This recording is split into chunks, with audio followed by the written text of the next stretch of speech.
அதே இது.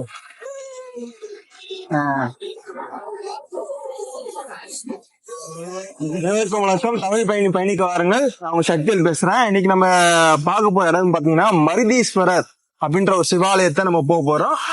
நம்ம சென்னை போரூர்ல இருந்து ஒரு ஒரு அரை மணி நேரம் தான் அது கோயிலுக்கு போறதுக்கு. ஆனா டிராபிக்கை பொறுத்தா இருக்கு. நீங்க வரதா இருந்தா காலை நேரம் பார்த்து வாங்க, இல்ல மாலை நேரம் பார்த்து வாங்க. ரொம்ப அருமையான கோயில். அந்த கோயிலோட முழு வரலாறு என்னன்னு நான் வந்து இதுக்கப்புறம் வர வீடியோல வந்து சொல்றேன். சரிங்களா, வாங்க பயணிக்கலாம். நன்றிகளா, எல்லாரும் வாங்க. இயற்கை காட்சியில எங்கிட்டு அம்மா காட்டுங்க. எல்லாரும் ஹாய், எல்லாரும் வாங்க, பயணிப்போம், தமிழ் பயணியில் பயணிப்போம். நான் காட்டுறேன் பாருங்க, இயற்கை காட்சி எல்லாம் பாருங்க. இந்த இடத்தெல்லாம் காட்டுறானே பாருங்க. இங்க ஒரே நாய்ஸா இருக்கு. இயற்கை காட்சி எல்லாம் பாருங்க. இங்க வந்து நம்ம ஐடி எக்ஸ்பிரஸ் ரோடுன்னு சொல்லுவாங்க. இந்த ரோட்ல இருந்து நம்ம வந்து அப்படியே பாத்தீங்கன்னா நம்ம திருவான்மியூர் பஸ் ஸ்டாப் கிட்ட இருந்து அந்த கோயில் வந்து ரொம்ப பக்கம் தான் இருக்கு. மருந்தீஸ்வரர் அப்படின்ற ஒரு சிவாலயத்தை நம்ம போறோம். சரி, வாங்க நம்ம பயணிப்போம்.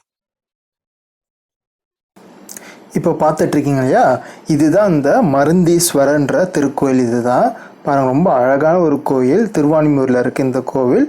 இந்த கோவிலுக்கு ஏன் மருந்தீஸ்வரன்ற பெயர் வந்து பார்த்தீங்கன்னா, அகத்திய முனிவர் இருக்கார் இல்லையா, அவர் வந்து பல்வேறு மூலிகைகள் மற்றும் தாவரங்களை வந்து குணப்படுத்தக்கூடிய பண்புகளை வந்து சிவன் வந்து அவருக்கு வந்து வழங்கியதால் அகத்திய முனிவர் வந்து சிவபெருமானுக்கு வந்து மருந்தீஸ்வரர் அப்படின்ற ஒரு பெயரை வந்து சூட்டுறாரு இந்த கோவிலுக்கு. அதனால தான் இந்த கோவிலுக்கு வந்து மருந்தீஸ்வரன்ற பெயர் வர காரணமாக இருந்திருக்கு. இப்போ வந்து உள்ளே வந்து நம்ம நுழைவாயில் வழியாக போகிறோம். நம்ம ஒரு அழகான வந்து ஒரு கோயில், அற்புதமான ஒரு கோயில் தான் இந்த மருந்தீஸ்வரர். நீங்கள் வரதா இருந்தால் காலை நேரம் பார்த்து வாங்க. ரொம்ப ரம்மியமான இருக்கும். அந்த கோயில் ரொம்ப அமைதியாக இருக்கும். இந்த கோயில் வந்து பார்த்தீங்கன்னா மிகப்பெரிய ஒரு பரப்பளவில் கட்டியிருக்காங்க. கிட்டத்தட்ட பார்த்தீங்கன்னா ஒரு ஏக்கருக்கு இந்த கோயில் வந்து கட்டியிருக்காங்க. கோபுரங்கள் பாருங்கள். இந்த கோபுரங்களுடைய இருக்கிற அந்த தூண் சிற்பங்கள்லாம் பார்த்தீங்கன்னா தத்ரூபமாக இருக்கும். அவ்வளோ அழகாக ரம்மியமாக கட்டியிருக்காங்க இந்த கோவில். இந்த கோயிலோட முழு வரலாறு, புராணங்கள் எல்லாமே நம்ம பார்ப்போம். இந்த கட்டிடக்கலை எல்லாமே நம்ம பார்க்கலாம். இங்கே பாருங்கள், கொடிமரம் இருக்குது.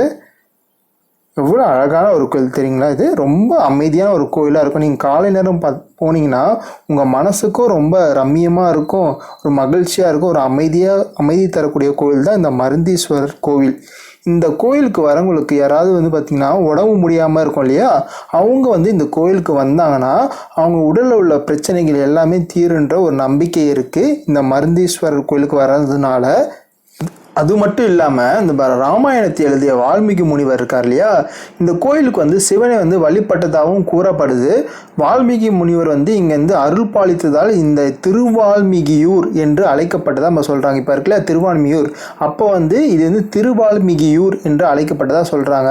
இது வந்து தமிழில் வந்து திருவான்மிகியூர் என்று உச்சரிக்கப்பட்டதாகவும் காலப்போக்கில் இது திருவான்மியூர் அப்படின்னு மாறினதாக வந்து நம்ம நம்பப்படுது. இங்கே வந்து பார்த்திங்கன்னா வந்து இந்த நம்ம ஒரு முக்கியமாக சொல்லணும்னு நினச்சது என்னென்னா, இதுதான் இந்த கோயிலோட கோபுரங்களில் இந்த தூணில் இருக்க சிற்பங்கள்லாம் பாருங்கள், நான் காட்டுறேன் பாருங்கள். அவ்வளோ தத்ரூபமாக இருக்கும். இங்கே பாருங்கள் எவ்வளோ அழகாக சிற்பிகள் வந்து, நான் கண்டிப்பாக ஒரு விஷயம் சொல்லி ஆகணும், இப்போ உள்ள டெக்னாலஜி வச்சு கூட இந்த அளவுக்கு தத்ரூபமாக இந்த சிலைகளை வந்து வடிக்க முடியுமான்னு தெரியாது. எனக்கு வந்து கோவில் வந்து ரொம்ப பிடிச்ச ஒரு விஷயமே என்ன பார்த்தீங்கன்னா, இந்த கோபுரங்களில் உள்ள சிலைகளும் இந்த தூணில் உள்ள சிற்பங்களும் அவ்வளோ அழகாக ஒரு துல்லியமாக வந்து செதுக்கியிருக்காங்க. நான் காட்டுறேன் பாருங்கள். ஒரு மானோட சிலை அங்கே பாருங்கள், வரும் பாருங்கள் சிற்பம். இந்த பாருங்களேன், இந்த மானோட சிற்பத்தை பாருங்களேன். எவ்வளோ அழகாக இந்த மாதிரி ஒரு இவ்வளோ ஒரு நுட்பமாக ஒரு சிலையை வந்து செதுக்கியிருக்காங்க பாருங்கள் சிற்பிகள். இது பாருங்கள் எவ்வளோ தத்ரூபமாக இருக்குது பாருங்கள். எனக்கு இந்த மாதிரி இந்த தூணில் உள்ள சிற்பங்கள்லாம் வந்து காட்டணும்னு ரொம்ப ஆசை. அதனால தான் மக்களுக்கு நீங்கள் பார்க்கணும். ஏன்னா இப்போ உள்ள டெக்னாலஜியில் கூட இவ்வளோ வந்து இப்படி ஒரு அற்புதமான ஒரு வடிவமைப்புலாம் கட்ட முடியுமான்னு எனக்கு தெரியல, அமைக்க முடியுமான்னு தெரியல. அந்த காலத்தில் எப்படி பண்ணியிருக்காங்க பாருங்கள். எவ்வளோ இந்த வேலைப்பாடுகள்லாம் எவ்வளோ கஷ்டம். இது வந்து ஒரு ஆர்ட் ஒர்க்குன்னு வாங்க இல்லையா, ஒரு கலைநயமான ஒரு ஒர்க்கு தான் இது, இந்த வேலை தான் இது. எப்பேற்பட்ட ஒரு புத்திசாலிகளாக இருந்திருக்கணும் அந்த காலத்து சிற்பிகள். ஒவ்வொரு தூணும் பேசுகிற அளவுக்கு அவ்வளவு நுணுக்கமான ஒரு சிலைகள், சிற்பங்கள். நம்ம பாண்டியருடைய மீன் சின்னம் கூட இந்த கோயிலில் வந்து நிறைய பார்க்க முடியும். ரொம்ப அழகான ஒரு கோயில் தான் இது. பாருங்க, கிட்டத்தட்ட ஒரு ஏக்கர் பரப்பளவுனா எப்பேற்பட்ட கோயிலை அமைச்சிருக்காங்க பாருங்க. ஒரு முக்கியமான ஒரு விடயம் சொல்லணும்னு பார்த்தீங்கன்னா நினச்சது என்னன்னா, இந்த கோவிலை யார் கட்டினது பார்த்தீங்கன்னா நம்ம வந்து சோழர் காலத்தில் தான் கட்டப்பட்டது. அதுவும் வந்து பார்த்தீங்கன்னா குறிப்பாக சொல்ல பார்த்தீங்கன்னா ராஜேந்திர சோழர் காலத்தில் தான் வந்து இந்த கோயில் வந்து விரிவாக்கம் பண்ண சொல்லுது. பாருங்க, பசுலாம் ரொம்ப அழகாக அது பாட்டு அமைதியாக அழகாக இருக்குதுங்க. கோவில் வந்து ரொம்ப பராமரிச்சிருக்காங்க, அழகாக பராமரிச்சிருக்காங்க.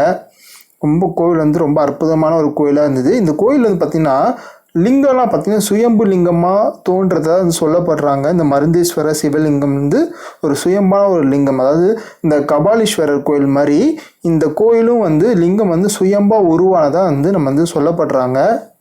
இந்த கோயிலுக்கு பார்த்திங்கன்னா 275 பாடல்கள் பெற்ற தலங்களில் ஒன்றாகும் இந்த கோயில். அதுவும் இல்லாமல் வந்து நாயன்மார்கள் இருக்காங்களா, சைவ துறவிகள், அதிலும் அப்பர் மற்றும் திருஞான சம்பந்தர்களால் கிபி 7ஆம் நூற்றாண்டில் வந்து இந்த பாடல்கள் பாடப்பட்டதாகவும் கூறப்படுது.